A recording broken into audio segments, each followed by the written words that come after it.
welcome in. This is The Herd, wherever you may be and however you may be making this part of your day. Thanks so much. On the iHeartRadio app, on Fox Sports Radio, and here televised on Fox Sports 1. I'm Doug Gottlieb, filling in for Colin Cowherd, who I'm sure at some point in time will invite me to hang out with him today, like he usually does. Hey, why don't you come up to Utah on Friday?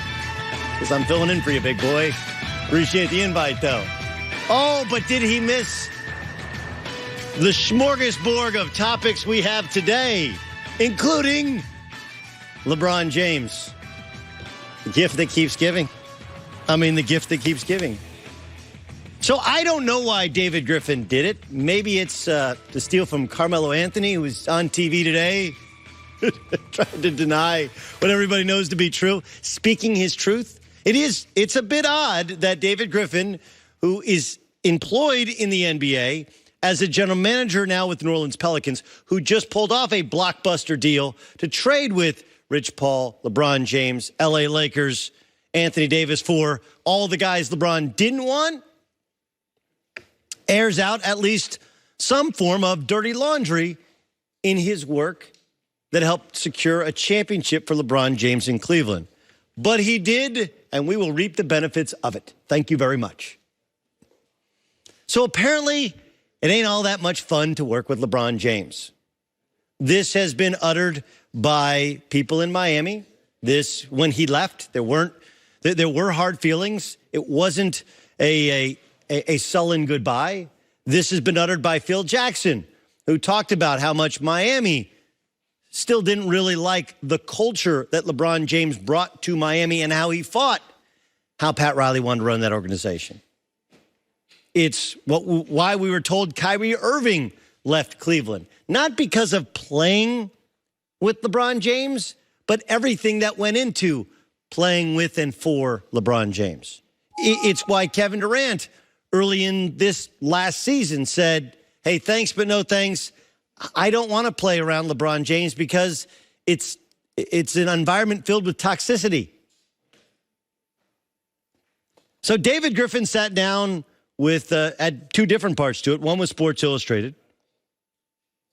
And, of course, he was on the Woj pod as well.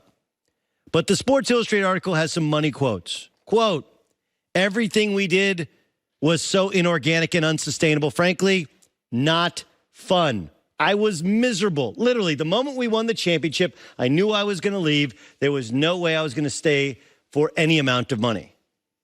Well, that's just David Griffin speaking out of his backside. That couldn't be the case in dealing with LeBron James.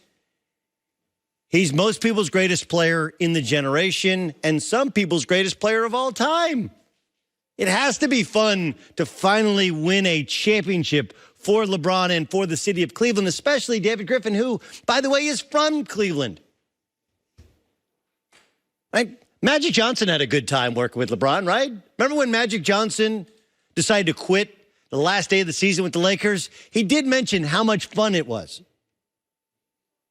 I was happier when I wasn't the president. I like to be free. And then I got a great life. I was like, damn, I got a great life outside of this. What am I doing? I got a beautiful life. I want to do the things I used to do. So I had to weigh both situations, and so this is better for me. Oh, okay, listen. Magic's saying he'd rather tweet about other NBA players than actually work in the front office is a little off-putting and maybe tells you more about his work ethic. But when enough people say the same thing about a similar situation, working with the same guy, his friends and his teammates can deny it all they want, but this is a narrative because it's true. Colin says it all the time. Look, reputations, after a while, they are earned, not given. When Pat Riley and David Griffin and Magic Johnson all walk away going, that was not fun. In nowhere did they say he's not a great player. In no part did they not say that they weren't on some points successful, although LeBron has yet to be successful in a Lakers uniform. The assumption is that if he stays healthy, they're going to be good this year. Whether they win a championship or not, you got LeBron, you got Anthony Davis, you got a better team around him. But it's not fun. And no matter how much you want to run onto a court during an AAU game, no matter how much you want to smile and joke and do the Taco Tuesday, it's just not fun. Again, that doesn't mean it doesn't ultimately end up in competing for a championship because he is that good. But this is who he is. This is what it's like to work with LeBron James.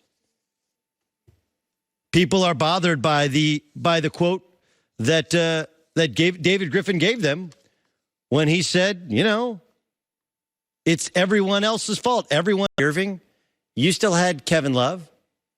You still had Tristan Thompson. You still had the makeup of the team that won the championship the previous year.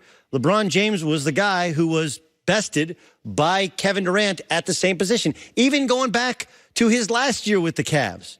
I will grant it was J.R. Smith's fault that he didn't know time and score.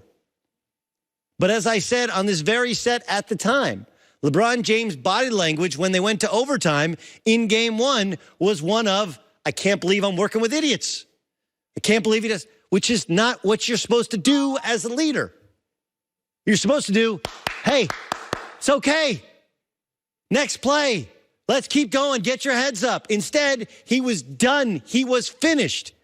He's not wrong to feel like it was JR's fault. He's not wrong to feel like the other team had better players because Kyrie Irving had said, it's not fun. I want out. But this whole idea that LeBron James takes all the blame is a complete departure from the truth. Complete departure from the truth. The only time he took a healthy amount of the blame was when they lost to the Dallas Mavericks. And in all honesty, might not have been all that much his fault. Right? That team wasn't ready. It was his first year. And oh yeah, by the way, Mike Bibby was the starting point guards game 1 through 5. Didn't even play in game 6 because he was so inept. Nobody pointed that out. He actually took the blame in that loss, but didn't take the blame after that.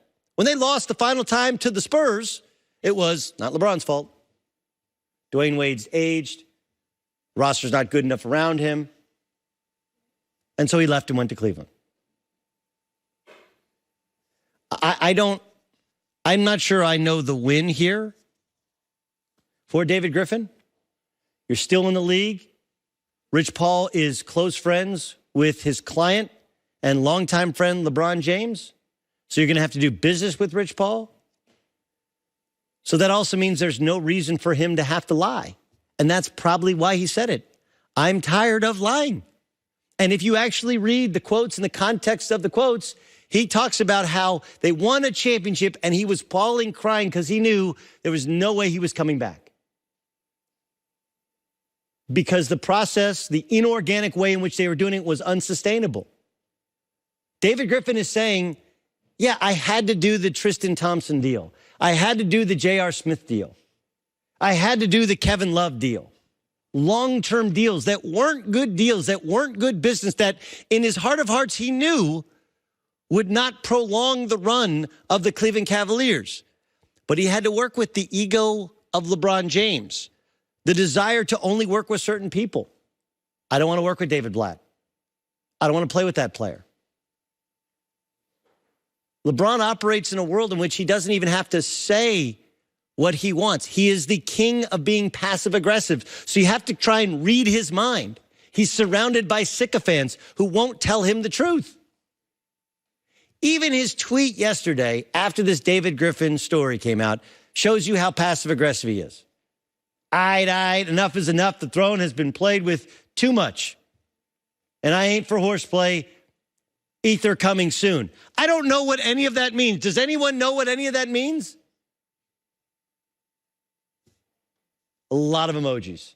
Fire emoji, smiley face emoji, crown emoji, hashtag James Gang, hashtag brown fist. I got nothing for you. Like a smile and ether and flames combined. Like, look, LeBron James last year, when he was injured, when he hurt his groin, disappeared from the team, would show up at the games, wouldn't show up on time, would come out to the court after the game was already taking place so he could get his own standing ovation, walked into work with a guy. He's done his own thing. And you know what? It ain't that much fun. And Pat Riley said it, and David Griffin said it, and Magic Johnson said it. And the people defending him are just like the argument about AAU basketball and parenting. They're moving the line. No one talked about him as a parent. You don't know if he's a good parent. I don't know if he's a good parent. I like that he shows up and he roots for his kid. And his kid in multiple stops. And he has a chance to win a third championship with a third franchise, the most storied franchise in NBA history. But you want to put a team around him? It's about the now. You have to figure out what he wants, and it's not going to be fun. No matter how much he tweets out smiles and emojis about Taco Tuesday. Coming up next, Jerry Jones added a layer to the Ezekiel Elliott saga. Plus, tell you the truth about NFL contracts. That's next. I'm Doug Gottlieb in for Colin. This is The Herd.